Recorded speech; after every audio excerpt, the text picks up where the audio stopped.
නීතිය විෂයක් විදිහට ඉස්කෝලවල උගන්වනවා නම් හොඳයි නේද ඇත්තටම. දැන් මේ ගොඩක් ප්‍රශ්න සමහර වලට හේතුව නීතිය නොදැන සිටීමනේ.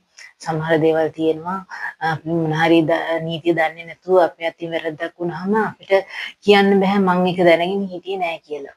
නීතිය නොදැන සිටීම නිදහසට කාරණයක් නෙවෙයි. ඉතින් එහෙම කිව්වා කියලා අපිට කිසිම නීතියෙන් පිළිසරණක් ලැබෙන්නේ නෑ. රටේ පුද්ගලෙක් විදිහට පුරවැසියෙක් විදිහට නීතිය දැනගෙන ඉන්න ඕනේ. නමුත් ප්‍රශ්නේ තියෙන්නේ ඉස්කෝලවල නීති උගන්වන්නේ නැහැ.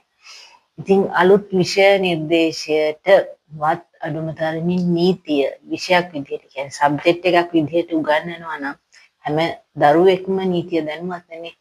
නීතිය ගැන දැනුවත්. එතකොට ගොඩක් අර පාසල් වලින්නේ පාසල් ළමයාගෙන් නීතිය සාමාන්‍ය සමාජයට යනවනේ. ඒ නිසා මුලින්ම මේක අදිතාලම දාන්න ඕනේ ඉස්කෝලවලින්.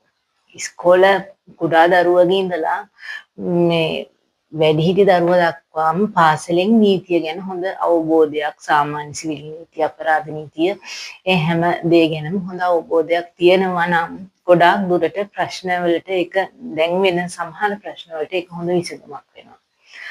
ගොඩක් අය නීතිය දන්නේ නැහැ නේ. උනත් ගොඩක් දේවල් ගැන දන්නේ නැහැ. ඉතින් ඒ නිසා මම යෝජනා කරන්නේ නීතිය විෂයක් විදිහට පාසල් වල උගන්වන්න. ඒක තමයි කාලෝචිතම දේ. එතකොට ඔය හිරගෙවල් වල යන පිරිස අඩු වෙන්න පුළුවන්. ඒ තදබදයට විසඳුමක් වෙන්න පුළුවන්. නීතිය දැනගෙන ඉඳීම සමහර වැරදි කරන්නේ නීතිය දන්නේ නැතුවනේ. ඒ නිසා සබ්ජෙක්ට් එකක් විදිහට නීතිය පාසල් විෂය මාලාවට ඇතුළත් විය යුතුයි කියන එක තමයි මගේ යෝජනාව.